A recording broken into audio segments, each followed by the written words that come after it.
part 2 of this very juicy episode series where I'm answering a bunch of your questions all to do with ending my engagement, leaving my 9 to 5, coming back to relaunching my brand, my personal brand, my coaching business, my podcast.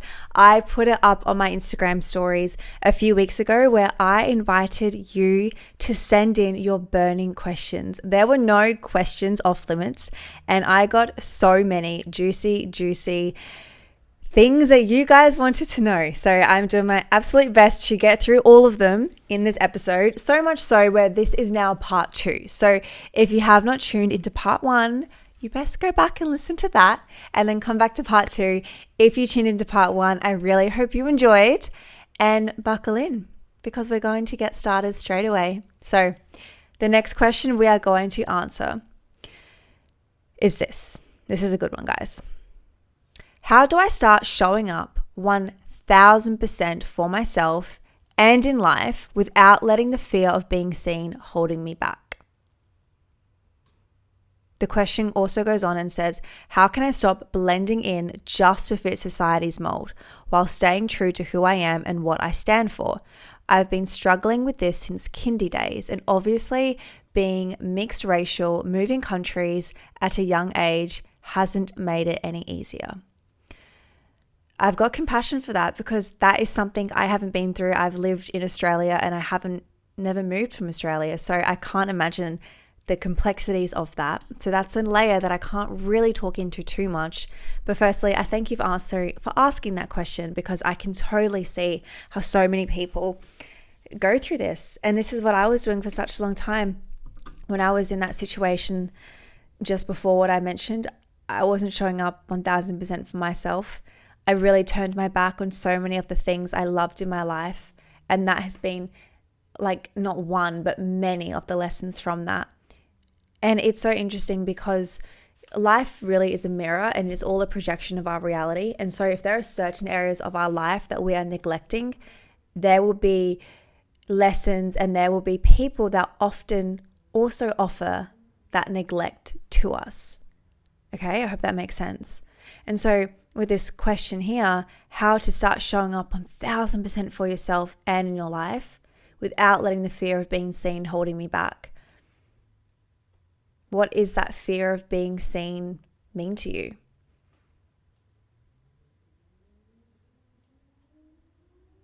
The fact that it's holding you back, are you okay with that? Why is fearing being seen a bad thing? Okay, so what I'm doing here is I'm questioning part of your questions so you can start to get really clear with the answers for yourself, because they're going to be different for everybody.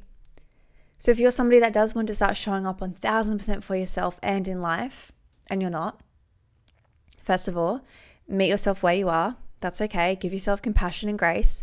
But then secondly, like by changing that, right? That's what Start Somewhere is all about. You're tuning in because you want some serious change in your life. And that's exactly what I was able to do. If I could leave that whole relationship and call off a wedding and leave a house and leave a 9 to 5 and relaunch my business and come back to where I was before, despite having all this fear of what people will think of me and the judgment and the talking and the gossip and the, oh my gosh. But that just isn't something that I was going to allow to stop me. And so that's why I started this response by essentially questioning part of your questions, because you are responsible for your reality, which is what we already know, right? So you are responsible for the outcome of things, and you are also responsible for what you allow into your life and how much it actually impacts you. It's that fear of being seen. Is it because you're posting and you're showing up for yourself in a more authentic way and that's fearful? Okay, why is being more authentic a fearful thing? So obviously I can't give a very definitive answer without knowing the intricacies of, what it actually means showing up for you, because that could be in so many different ways.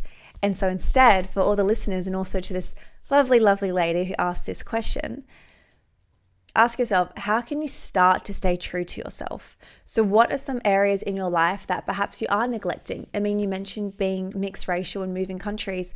Are there parts from your heritage, from where you're from your country, from your family, from when you were growing up, that are really special cultural norms or cultural practices for you that perhaps you're not embodying anymore? So this get in, guys. I love just how everything just really, we're all in harmony, we're all in alignment here. So the very first question I got from Joanna in part 1, she asked all about how to be more confident.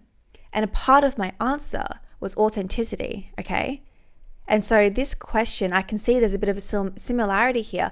Where can you be more authentically you? So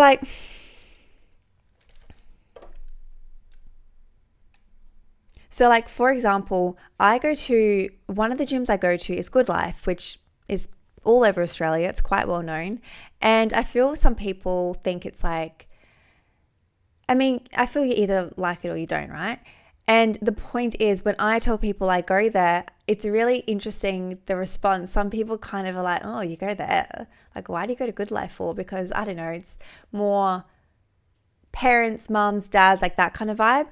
And I go there because I love Les Mills classes, right? I mean, I'm now an instructor, which is so fun. And I love the community, and I go there only to do the classes. And I used to kind of not share that I would do the classes because I'm like, oh, are they lame? Like, do people think it's a weird thing that I do? And now I'm just so boldly confident, and I say, no, this is what I do. And I'm also an instructor of Les Mills. And the thing is, when you go out and you own what it is that you want, and you no longer let this fear of being seen stop you, it's going to be polarizing. And that is what we want. Okay, I'm not saying everybody's going to suddenly dislike you, because that is not the case. But the point being, if you want to be seen and show up for yourself in whatever way that means, there are going to be people that love it. There are going to be people that support it and like it online and share it and celebrate you. And there will be people that don't. You may not know who they are, but there will be people that don't. But that means nothing about you. It's not personal, unless you decide to make it personal. If you're deciding between 2 brands of protein powder and you pick one over the other, the owner of the protein brand that you did not pick is not at home thinking, oh my gosh, that customer thinks I suck. That customer thinks I'm weird. No. They're going to realize it's not about them, it's about their product. And so that is the same way when it comes to showing up and being 1000% yourself. So we're not talking 100%. This woman is going 1000% herself, which I love. That is the type of energy we want here. It's not personal, is all I can say.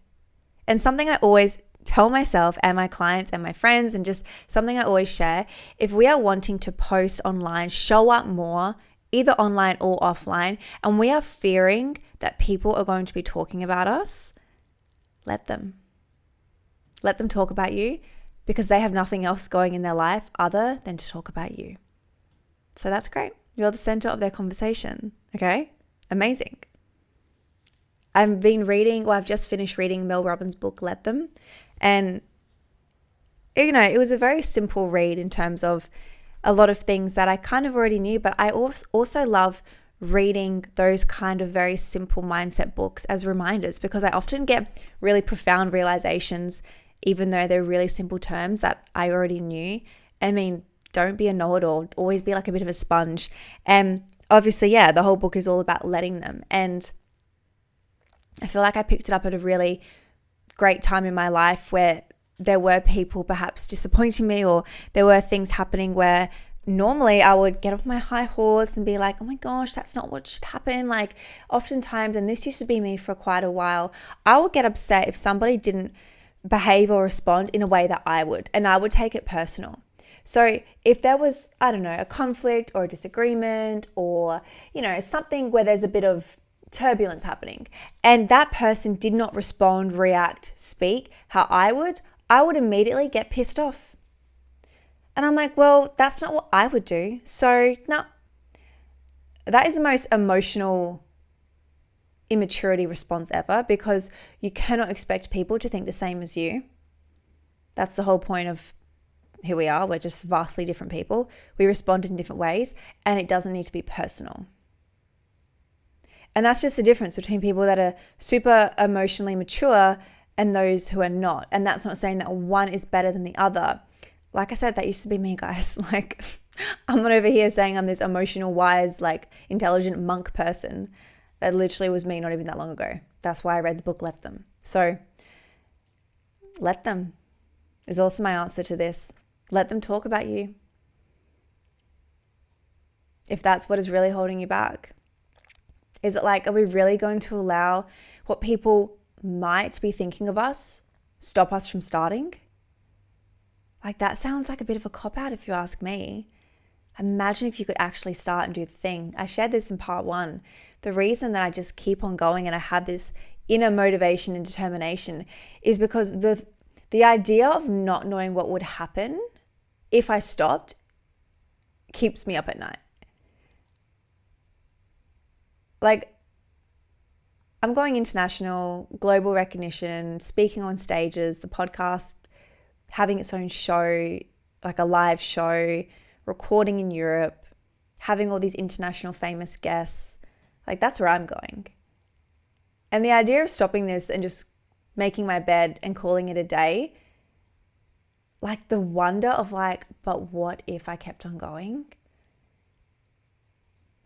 Yeah, there was a fear of being seen once upon a time. I mean, think about, I've got 200-ish episodes, give or take, where I'm pouring my heart out. I'm sharing so many vulnerable stories. Like, guys, I think I cried in the last episode. That was totally not planned.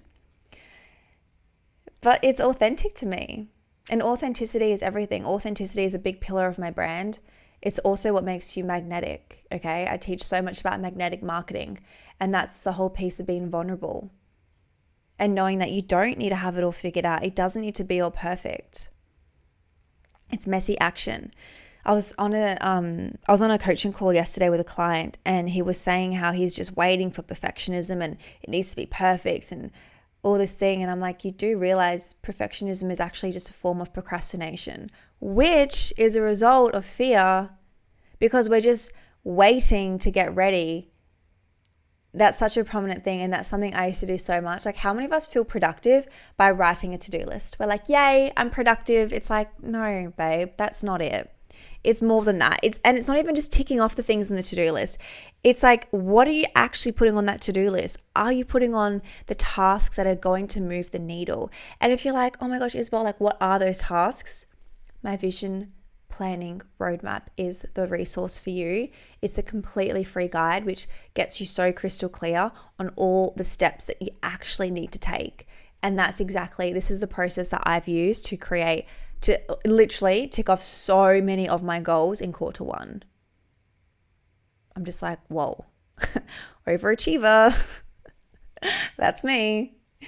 And it's such a simple process. It's so fun because you think of this goal that you want to do. So for example, this question here, showing up more, like, what does that actually mean to you? And we reverse engineer it and make it really crystal clear what those steps are. And once you have those steps, it's actually going to allow showing up so much easier. So we've spent a lot of time on this question. I really hope that answered that for you. Okay, next question. How can we recognize and break the cycle of self-punishment or punishing others, especially when it comes from a place of anger or self-projection? Okay. My NLP breakthrough program would be perfect for this answer. There's a lot of layers here. So we're talking all about breaking the cycle of self-punishment and also punishing others. So there's a bit of a theme here with punishment. So I want you to ask yourself, okay, what are you self-punishing about? What is it that you're doing? Yet again, we're getting curious with this here. And then when you are doing this act of self-punishment, what is that? What does that involve you actually doing? And coming from a place of anger or self-protection. So it sounds like it's a bit of your defense mechanism. There's like a bit of avoidance there. So this is quite a broad question, which I love. I love this question, and I would love to be able to actually talk to you right now and get more details on this. So to the lovely woman who DM'd me, please feel free to jump back in my DMs and let me know, because I'd love to bounce back with you here. But to give the podcast an answer to this question, yet again, it's that sense of curiosity. I mean, you have already recognized it, right? Because you're labeling it as punishment.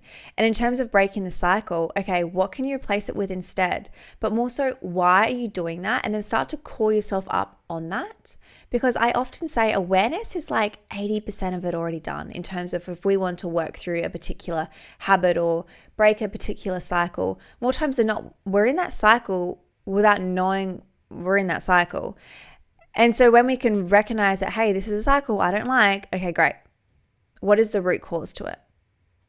So there's something there with punishment for you. So yeah, DM me back, because this is quite broad and I would really, really love to help you with this. Okay, next question. What strategies can help us respond to triggers with compassion rather than defensiveness or reactivity? And how do we rebuild trust with ourselves and others after we've acted out of anger? I would really recommend you DM me, and we have a call about doing my one-to-one breakthrough program. I really feel like this will help you. Yet again, there's a lot of layers to this question, and I'm going to give somewhat a similar answer to before in terms of that curiosity piece, because triggers are always a symptom to something more. And I'll give it a bit of an example with my life so you can kind of make sense of this as well, because I don't just want to be like, this is too big, DM me. I definitely want to give some kind of answer on the show. So defensiveness or reactivity. Oh my gosh, this totally used to be me as well. Rebuilding trust with yourself, it's these really small acts of commitment. And so I want you to start really simple. And if you're listening to this, I want you to promise yourself that you will do a particular habit or routine tomorrow that you have been putting off. Okay? Maybe it's waking up earlier, drinking more water, booking in that gym class, going for that walk, going for that run.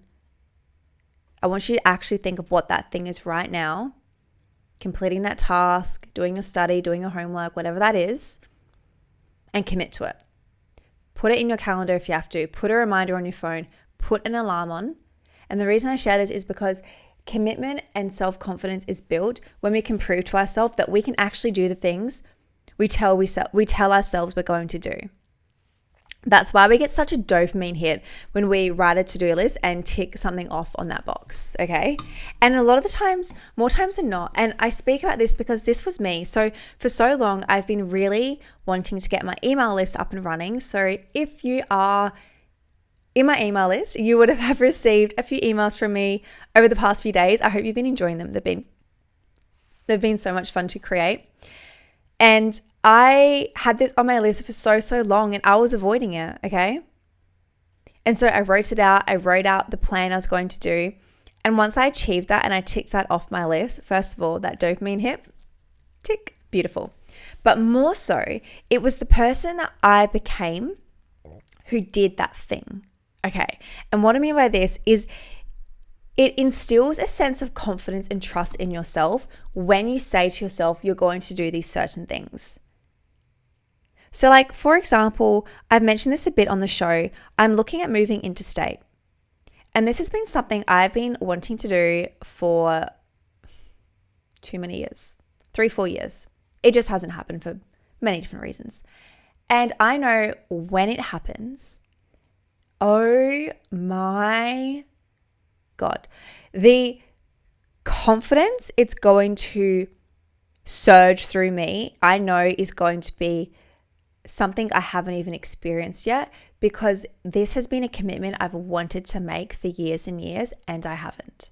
I have compassion with myself for it because I look back and I reflect, yeah, maybe there were certain time periods where it wasn't right. I wasn't picking the right location.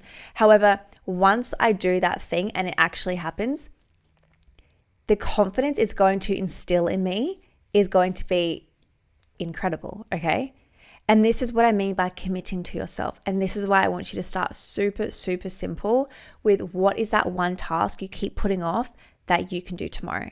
And I actually want you to stop what you're doing right now. If you're driving, I want you to pull over and I want you to put this in your calendar.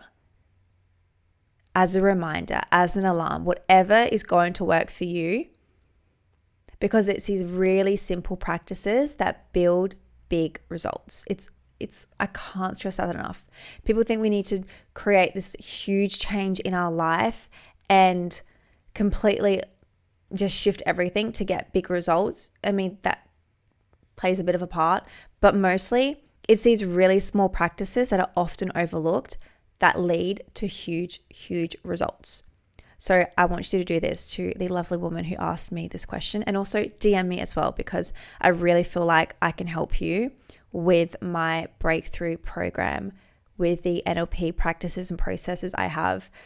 It's just phenomenal. So DM me. I would love to help you even further. Okay, next question. How can I approach difficult conversations, e.g. with colleagues, family, and in-law, with empathy while staying true to my own truth and boundaries? So a really powerful way you can approach this is holding your own ground and your own energy. So getting really clear, okay, staying true to your own truth and boundaries. What are those? And it's essentially standing up for ourselves in such a way. So I can think of somebody in my life where whenever I tell them a really great win in my life or business, like particularly my business, and this person isn't in business, so they don't really understand the intricacies. I love saying that word for some reason, and I can't even say it. The details of business. And like, that's the thing. People are always doing the best they can with the resources that they have. And every time I tell this particular person about really, great things that are happening in my business, their response is always really negative. And yeah, it kind of crosses a boundary of mine. And so what I've chosen to do instead is whenever that does happen and I do get a response that is not really what I wanted to hear, it's kind of just been like, okay, and just walking away and just leaving it as that. And so that is essentially me standing my boundary. I'm not going to get up on my high horse and like try and argue something. I just think that's such a waste of energy and such a waste of time. And so when it comes to you, what are those boundaries? And I know it's like particularly difficult with, work colleagues, family, and in-laws. Like those are quite sensitive kind of groups that we really want to be mindful of. And so there's a fine line here. Like, yes, it's having boundaries. And then sometimes you do kind of have to put up with that stuff. Like if it's a colleague, if it's a boss, if it's an in-law, like you're not going to be disrespectful. And I think as long as you can bring that awareness piece where, yes, perhaps you are putting up with something that maybe you don't want to be because it is crossing a boundary. However, at the same time, there is an element where we just have to be like, yeah, I kind of have to suck it up a little bit. But you don't have to mean it, or you don't have to make it as something big or bad, if that makes sense. And so to give you an answer here, I want you to ask yourself, like, where can you remove yourselves from those conversations? Where can you not have those particular conversations? Because there is a difficult conversation that needs to be had here. And so it's also just asking the person you're having it with, hey, do you have space right now for this? Maybe you spark it up and they've had a horrible day at work, and then the conversation goes 100 times worse. So asking if they have the space for it, like emotionally, energetically, physically, and if not, schedule it in. Or even just say, hey, I really want to have a chat with you. Do you have any space next weekend? I'd just like to chat about XYZ. And that way we're just kind of letting them know. And, if it's a difficult conversation, maybe they can feel it on their side as well. So maybe that's mentally allowing them time to prepare. And if not, it's giving you time to mentally prepare. And I think that's really great because you are kind of planning this conversation. Therefore, you've put it out there. So you're holding a boundary to yourself because you're already showing that you can stand up for yourself by telling this person, hey, like you're showing this initiative, hey, we're going to be having a conversation in the near future. And that then gives you time to gather your thoughts and gather what it is you want to say. And there's this thing called a feedback sandwich, which I think can really apply perfectly here. Think of a sandwich, okay? So at the top, you want to give the good, the positive stuff. So oftentimes in the feedback loop, say for example, I was giving feedback to an employee, and they did a blog post for me, and maybe I didn't like it that much. So what I would do is, hey, so-and-so, thank you so much for this blog post. I really appreciate your time on it. point out what I did like about it. I really like the heading. I like the images, the middle part. However, I'm not really a fan of the body, or I'm not really a fan of these dot points here, or I don't really like the conclusion here. Like, how about we do this, the bottom layer? However, you're doing a really great job, and I'm really excited to see what comes next. So to see how we're delivering this piece of feedback, I'm not just saying, hey, this is shit. Okay? Instead, we're praising them, we're celebrating them because we're just nice people. Middle, we're giving the truth because we're not messing around. And the bottom, we're ending on a high note because positivity, right? And so perhaps approach it this way as well. You're asking if they have space. You're just having, if it is about a particular issue, just have a conversation about life, like just, general chit chat, just catch up with them and then deliver the difficult conversation part. So that way it doesn't have to feel like this daunting thing where we're sitting down and it's like, oh, I have this thing to talk to you about, and it's all intense, like, who can be bothered? You know what I mean?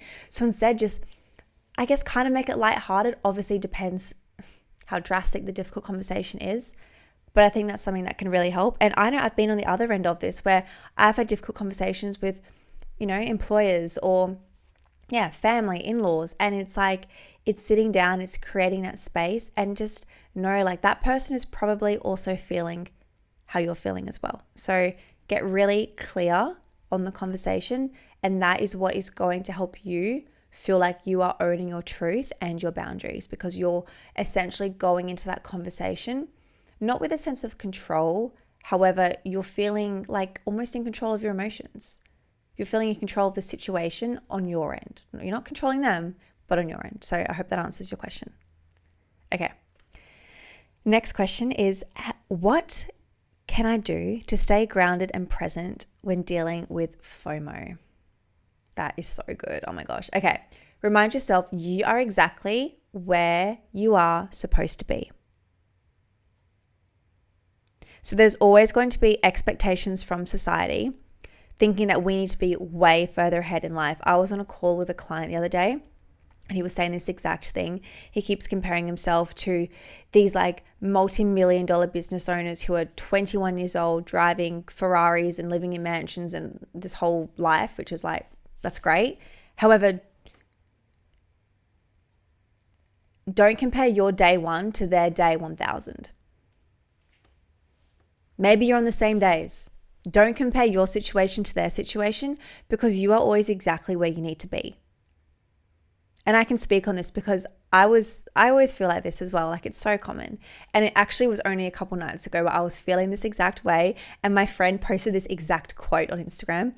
And I just messaged her and said, thank you for sharing this. This is exactly what I needed. And then she's like, how are you feeling? What's up? And I just expressed what it was. And yeah, it was about me like wanting to move and being like, well, it's something I've wanted to do for so long and I just haven't. Like, I'm just going to be open and vulnerable with you guys here. And it's like I needed to have that little pity moment and chat to my friend. And then after, I'm like, no, actually, it gets to work out perfectly, and it gets to work out better than I expected. And that it's like having this really beautiful hope and optimism in the future. And you're never missing out, because if you were missing out, you would be there. So you're never missing out on what is for you.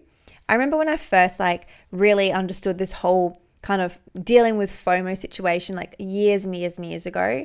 It was when I was really getting like super serious about Start Somewhere and my whole journey of all this stuff. And there was this moment where I must have been home on like a Friday night, and typically I was always out partying with friends. Like, I was such a social butterfly. And there was this one weekend where I actually chose to stay home.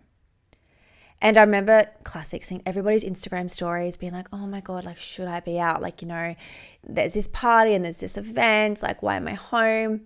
And I had to like flick a switch in my mind to be like, Isabel, you are never missing out on what is for you. Because by thinking and dealing with FOMO, it just shows that we're actually not staying in our own lane. When we're driving in cars on the road, we're staying in our lane. If somebody tries to merge into our lane, we normally beep and tell them to F off because they're in our lane, okay? So take that the same with your life. We're all in different cars. We're all in different paces. We're all getting to similar-ish, but also very different destinations. Okay, next question is, how do I channel high self-expectations or self-criticism into actionable steps forward towards personal and professional growth? Oh my gosh, guys, your questions are so layered. They're so nice. I love them. Okay. How to channel high self-expectations. I love this. Okay. Firstly, I'm going to segment this question. Okay. Get my vision book, because this is going to help you get really clear on what it is that you want, which is going to create expectations for yourself.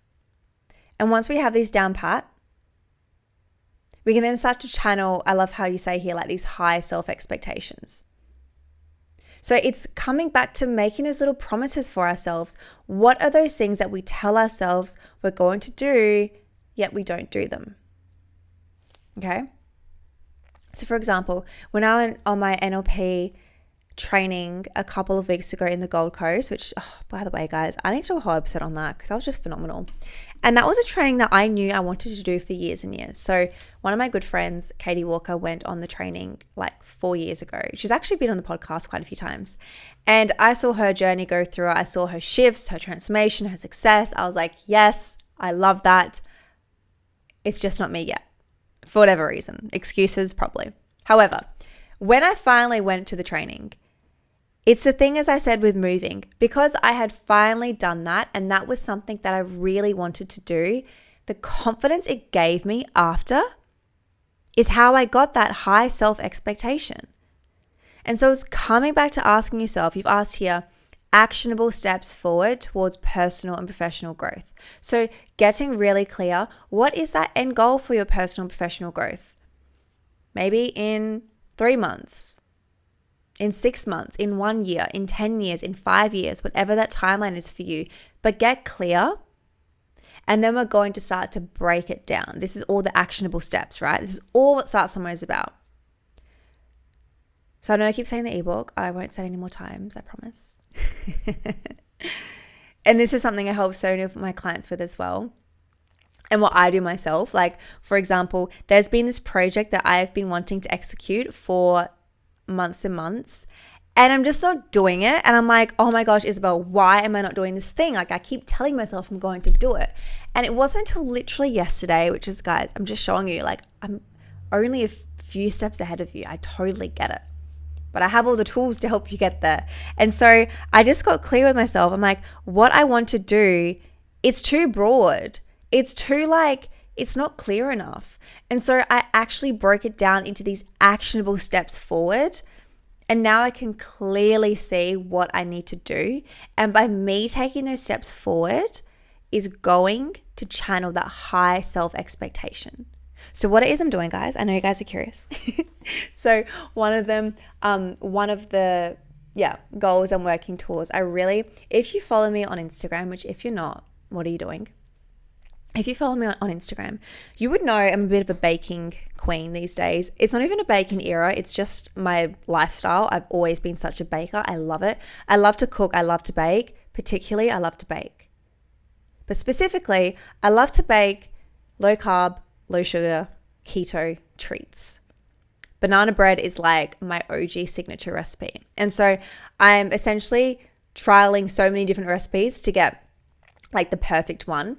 And a really amazing thing that I am going to be doing very soon is collaborating with a brand that create an ingredient that I use in a lot of my baking. And I'm going to start creating content with them. So this is going to grow my personal brand. It's going to enhance my baking skills. I get to collab with one of my favorite brands ever. And this has been something I've wanted to do for so long. And I wrote this down and it was just way too broad. So I'm like, what do I actually need to do? I'm like, okay, I need to reach out to them. I need to purchase the product to show them that I'm actually committed and interested. I need to find recipe ideas. I now need to find some inspo ideas, what kind of content, what kind of videos do I want to create? Okay. I need to plan when I'm going to bake it. I need to get my camera set up, my phone set up. So do you see here now, I actually have steps forward to take opposed to collaborate with this brand. Get a new job, start posting more, like whatever that goal is for you. Okay, I hope that was helpful. All right, my loves, I'm going to wrap up this episode here. As always, please leave the show a rating and review if you found it valuable. And always feel free to DM me any episode topic ideas you would love to hear more about on the show. I'm always having conversations with you guys in DMs, and it's just so great to hear things that perhaps you want to hear more or less about. And I'm going to be releasing a masterclass super soon. I'm so excited. It's going to be all about how to never run out of content ideas. So keep your eyes and your ears peeled for that. And I will speak to you guys in our next podcast episode. Bye. And don't forget to start somewhere.